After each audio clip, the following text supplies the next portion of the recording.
to BMI Redefined with Jen and Mo. Let's do this. Oh yeah, let's do this. Today we have the honor of having a guest on our podcast. His name is John Wright. He's a certified personal trainer and director of operations for Twin Bridges Lightning Hockey. Welcome, John. Thank you. Thanks for having me. Yes, well, glad you could be on with us. So we were kind of talking about the idea behind BMI and what it means to people and some different translations and perspectives and perceptions. And so tell me how BMI enters your life. So first I'll give you just a slight background on kind of what brings me to this and the fitness and athletics. So as you said, right now I'm director of hockey operations, but actually both degrees that I have are based in the fitness area. So grew up with the love of athletics, but as you can see, as things progress through athletics, fitness and performance sports is all about the output, and that's where I began to really love fitness, you know, and how you can challenge your body and the things you can get and do through fitness. And that's where I met you, Jen. Yeah. That's the fun part. That's the fun part. And goodness, we can go into stories about that later. Yes, we so can. That's the fun part. Right, yeah, moving so on. We can go home. Yes, ma'am. Yes, ma'am. But no, and that's what drove me to kind of pursue the degrees and kind of figure out how the body moves. And now it's kind of translated more into the athletic performance for hockey. But you know, as you look at BMI and you look at body fat percentage, what's clearly defined on which is which and which one to rely upon and which one you kind of don't know. You know, that's where I think the fitness is a little skewed, because there's some individuals that clearly state that BMI is the answer, and some others clearly state that body fat percentage. I can give you my output or my knowledge on it, where I see kind of BMI as I think it's a little more skewed, if I'm being honest, just because, like myself, I'm 5'9" and I weigh right about 200 pounds. Back when I was playing hockey, I was a little bit lighter in the weight, but now I lift more, and it's a little less on the conditioning side of things. But still, I can guarantee you, if I had my body fat percentage tested, I would still be around 15% body fat. Mm-hmm. But if you went by the BMI standards, I would be obese. And the question to be posed here is, if an individual is 15% body fat or less, but they have that weight that's a little bit higher, how is that clearly defined as that obese when that body fat percentage is so low? You look at military standards, you look at some medical standards of saying this is where it is, but the body fat percentage, which fat is the one that causes disease and illness, and if that's less on an individual, but they just have more muscle, where's that standard of? Then that number doesn't matter. Right. That's the question. Right. That's the question. And you can go through, and there's studies. I have a couple here listed that it's just doctors and everything. Now, I will say this: when it comes to body fat percentage, how to test it is where it gets slightly tricky. You would have to, having a professional that knows exactly how to test, pinching and having calipers and having different ways of truly doing it correctly. That it's an art, and it takes somebody that knows what it is, but it still goes back to the fact of, if I'm 10 and 15% body fat, how is that considered to be obese? Well, and I was reading a study, I think Maureen had given it to me, about looking at the Americans that were measured for their BMI, and there was an instance where there were 54 million Americans that they said were obese, but from their BMI perspective, but then they went in and did cardiometabolic testing, and they were in low body fat and high cardio output and all that, so they weren't really obese. So to your point, that we see these studies done, and they're not finding the information from a perspectives and perception, just looking at the person. They're not finding information out from something called BMI. And we talked a little bit on the last podcast about the history of that. And it was never intended to be a measure that's used so prolifically as it is today. Yeah. It's great facts. These are the facts that people need to know. And, I can tell you this right off the bat. If I was to go to the military today, I would fail the BMI test right off the bat. I would not be able to get into the military because of my BMI. I mean, I could guarantee I could pass the 2 mile test, push up, sit up. I'm fully capable of doing that. But if they look at my height and weight ratio, wouldn't stand a chance. Well, when I had my bariatric surgery, I had to meet a certain BMI. Right. Or have an underlying disease, or it was like this formula to make it happen. Right. So I had a little bit of high blood pressure, but I wasn't on medication. So I had to gain like 10 pounds to meet the BMI of 39, I think is what it was. And then I'm like, oh, well, I'm going to have bariatric surgery, so now I can eat more. And I'm going to and then I had to lose another 20 pounds to meet that BMI again. It was just to show that I could lose weight. Right. And then, but I still had to be at that certain BMI. See, for the surgery. First thought of mine is when I hear that is, like you said, they made you gain 10 pounds. Well, I didn't have to. Well, if I wanted to have the surgery. To meet that, right. The standard of. Right. So I'm thinking, my first thought is, looking in the fitness industry, looking at all that, it's, how is that healthy? But that's what people do because they want this surgery so badly because they think it's going to change their lives, and it does. I mean, it does. It did change my life. Right. But like I said in the last podcast, I still have the same issues. I still have the same. You know what I mean? Yeah. But anyway. But the thing is that BMI number really does mean a lot, and it can say yes or no to insurance companies. Right. So I have a question for you, John. It's because we talked about it from kind of a female's perspective last podcast. So what about from being a coach? I mean, you're working with boys all the time. Yeah. Is this still a factor within their lives as well? So when we do our testing, we do there's specific exercises and specific numbers that we're looking at, and we don't look at body fat percentage. Now I can tell you when you get into, but I'm youth hockey, so I am 6 years old up to 18-year-old. Mm-hmm. Okay. But when you get into college and you get into professional levels, that's where it really comes to play. There's certain elite level teams that you will have to have a certain percentage, and it's really structured. And you know that because you played in college and you played professional hockey as well. Now, I have a question. Is this pertain to football too? Because I see a lot of different sizes on that football field. That's where it gets tricky. I don't know when it comes to specifics of football. Right. I don't know for sure what their standards are compared to kind of the hockey level. Okay. But you're right. You look at a lineman compared to a wide receiver. Right. I mean, a wide receiver, you're looking at I would say less than 5% body fat. But you look at a lineman where, bulkier. I mean, the game's changed since it once was, where they're leaner, but they're fast, and they're still 250 plus. But again, you look at their BMI is going to be skyrocket. I mean, it's going to be very high. Absolutely, very high. right. How is that healthy? How is that? Right. Maybe is that the reason why you see more injuries out of the linemen, and did you see? Well, and as they get older, there are more, it's a lot of pressure on joints. A lot of pressure on joints. That's it. Yeah, muscles exactly. And ligaments and everything. They get the result that they want from when they're 20, but then when they're 40, it's like they're in bad shape. Right. And that's the difficult part to kind of go through. But back to your point of the youth hockey sense. Yeah. He's 14 now, going to be 15, and he's in that growth stage where hormones and everything are kicking in. He still has a little bit of that baby fat, going through, but self-consciously, the most self-conscious individual I've ever met. Wow. And if people tease him on it, he completely shuts down.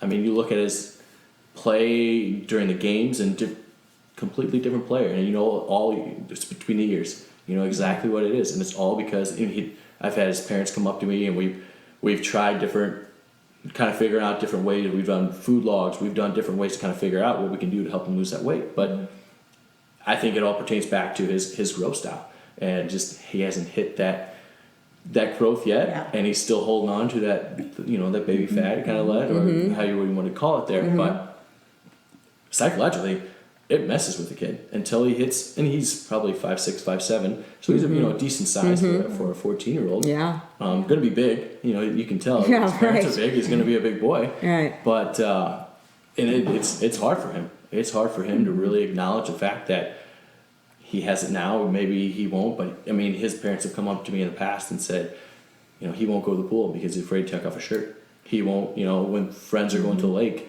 he'll make it up an excuse so he doesn't. So he's separating himself completely from situations and events that could be life changing. As who do you meet and what kind of memories you make, and that's the tough part. Well, and that's what we deal with teenagers and body dysmorphia, right? Which plays a huge role in many situations. Right. Yeah. So. Well, that's really interesting to hear what you have to say, John, because, dealing two different genders and they're both having to, address the same I thought we measurements. girls just had that I issue. thought so too. Apparently Jeez, not. Apparently not. You mean boys are involved in this too? Crazy, isn't it? Crazy. Humans are humans, right? Basically. And that's where we kind of get into this whole idea we're talking about perceptions and perspectives. And so, this child that you're talking about is more concerned about what other people are thinking about him. Okay. And we talked about this the last podcast, is we are all into our own, what people think about us, our own perceptions. Right. My first thought when I met the kid, because he's a great individual. Sure. The kid's going to be, he's a great athlete and he's very, very intelligent. But I'm curious to see what he's like 10 years down the road. If he's still, is he self-conscious about his weight? Is he afraid to proceed with certain events just because he's afraid to, go to the pool? Yeah. And that's what's scary. And that's, that's, you can get a whole nother subject of, of what that does. Does it lead to depression? Does it lead to Anxiety. Or things, and then how does it continue to progress? I mean, and I'm a performer, and I know this is not, do with sports or anything, but I'm a performer, and what I remember when I was younger, I mean, what you're saying in the sports industry relays to performers as well. I mean, we're all performance. We're all doing some sort of performance. And when you're standing on that stage alone, it's like, okay, I mean, when I was 100 pounds heavier, okay, are they looking at me? Is my dress weird? Do I just look huge on the stage, instead of focusing on the music and focusing on what I was trying to do. Now that I've lost that weight, now I can focus on, okay, this is going to be a great performance, or this is going to be a performance of sharing and of giving of myself, because now I feel free to do that. So I don't know. Now, it's purely applicable to many people's lives and situations and venues. And Do you ever have a body issue? Yes. There's not a doubt in my mind. So, I mean, as I grew up, I had both my parents full-time jobs, and when it comes to home-cooked meals, there were certain nights that, we did, but it was something quick, something easy, a lot of veggies and fruits and, a lot of lean meats. It was spaghetti. It was, different things that's quick, easy, that could feed. I have two sisters, so it feed a family of 5 very quickly. And then the nights that they're working and sister had volleyball, all these different things. You grab a pizza on the way home, grab this.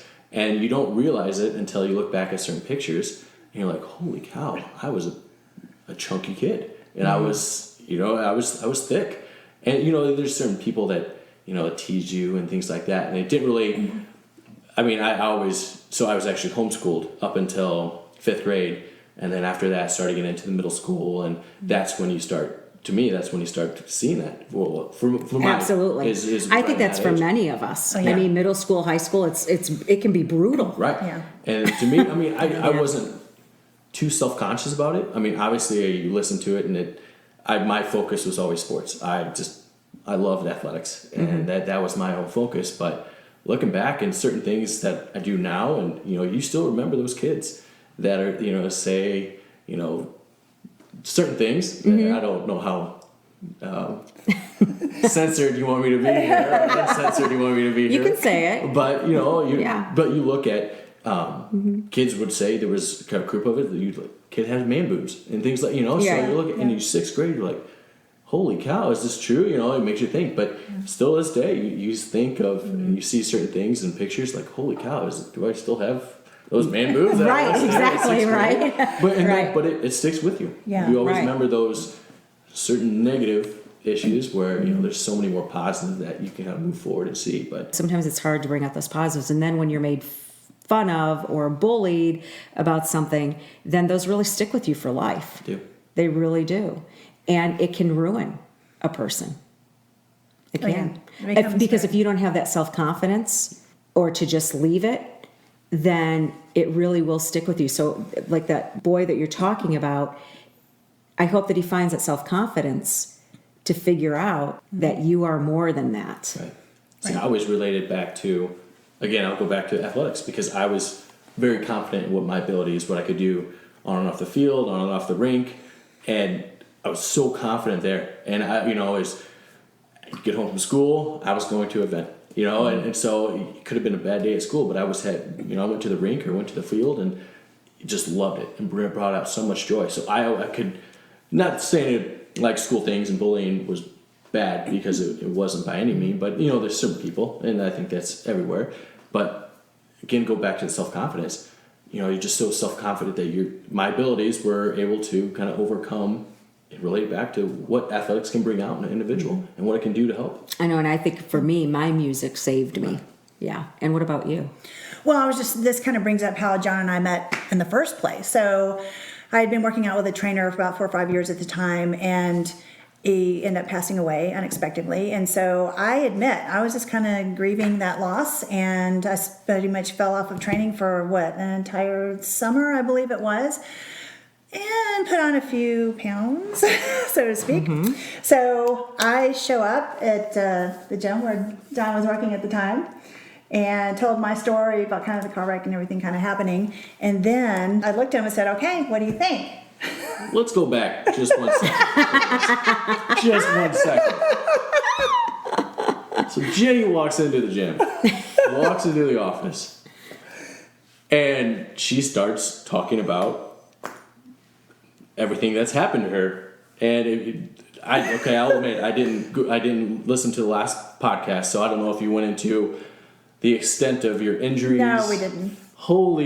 That's a whole different podcast you could go through, and you can make another show just on that aspect. And we will be. Yes. Yeah. So, she's going through about her arm, her leg, her hips, and knees, and shoulders, and I'm thinking, how in the world how can you start working with it? I'll be honest.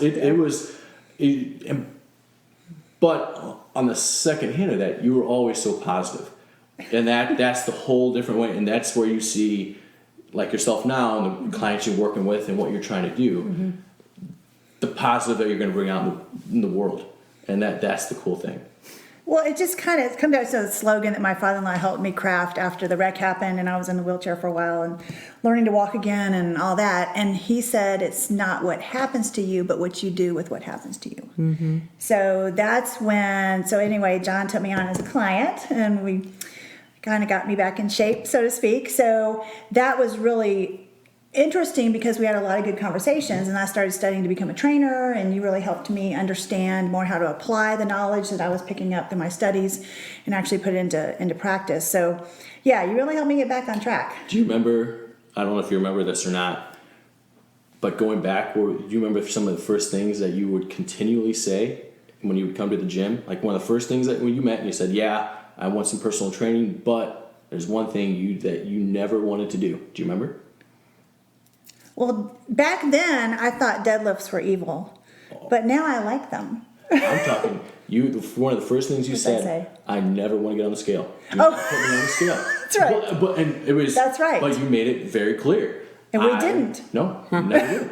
Because, I mean, that's the thing. I mean, you look at Forgot the about fitness industry, and we're trying to make you healthy. Scale's just a number. We can get around that, and we can work on that. But you made it very clear that you keep you away. And did you ever get on the scale when you were at home?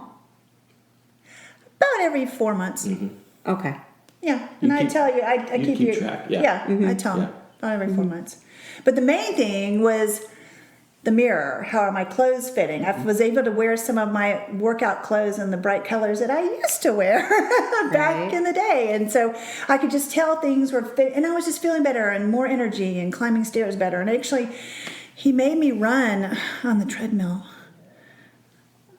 I cried that day, I think. But it worked. It's the It first worked. first time she cried. Yeah. Yeah. And you, Because I said I can't do it. yep. As with Mentally, metal hips and joints and all that, I said nope, I can't do it. And you said yes, you can. So it was my own perceived limitation. So do you address that kind of thing with your players?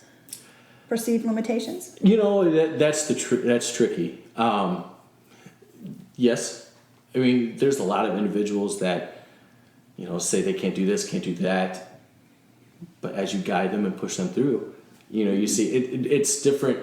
We go through the whole sport industry in the hockey, what we do, it's so quick paced, where they get to the rink and they warm up, do certain exercises. Sometimes we'll have a workout involved, sometimes it'll just be a warm up, then we'll get on the ice, and then we'll have something specific afterwards.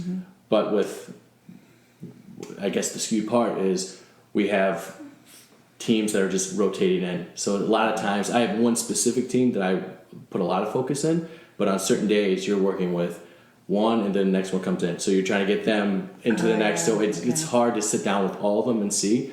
And right now the main team that I focus on is the 18-year-olds. And, you know, there's certain things, a lot of the kids with what they see is, you know, getting into college or getting into kind of making that next jump to from 18-year-old hockey to maybe 20-year-old hockey and then college afterwards, or sometimes even professionally, you know, just trying to go through. But a lot of kids, we had a kid that, you know, thought his grades were so poor and couldn't do this, couldn't do that. Next thing you know, he's got a partial ride to college and he's going to be playing hockey there. So it's kind of cool. Taking them step by step and kind of going through. But you're exactly right, is getting the mindset that they can get through it and just kind of taking a step at a time and getting them ready and prepared and let them know that they can. Yeah. Well, yeah, yeah, you can do it. That's one of the Right. biggest things that I think we could be telling people, and you know, our kids and our families and our friends and people around us and clients, and that you can do this. Yeah. Yeah. And I think it's kind of cool. It's kind of like you're my grandpa, John. I don't know how to take that. I don't know if that's good or bad. She's like my mama trainer, and you trained her, so you're like my grandpa trainer, Passing it all down. right? All right. Yeah, I use Right. I use a lot of your style. She does. She talks about you a lot, and Most of it's good. it is. It's good. Keyword most. Right? Yeah, you got that in there. Yeah. Oh, that's great. That's good.